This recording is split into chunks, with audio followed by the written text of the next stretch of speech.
Assalamu alaikum viewers. Today I am making cream fruit delight, it also known as a cream fruit chaat. Its recipe is very simple. Take 1 cup of chilled heavy whipped cream, 1/3 cup of condensed milk.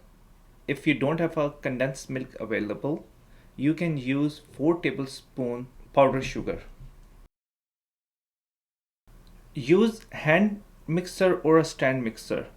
Make sure your cream is not overbeaten because we need cream texture to be soft.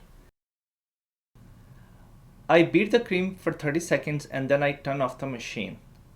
Now the texture is very smooth. When you use a spatula or spoon, it will be running off from spatula. It should not stick. Now cream is ready. Next thing we need 2 fruit cans. I am using each can which weight 425 gram.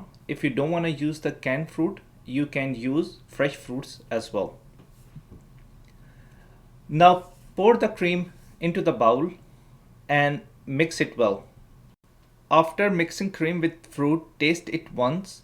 If you need to add more sweet condensed milk or sugar, you can add at this point and then leave it in refrigerator for a couple of hours. Cream fruit delight is ready to be served. You can garnish with pistachio as well. If you like the video, do not forget to comment and subscribe my channel. I will see you again with a new video. Goodbye.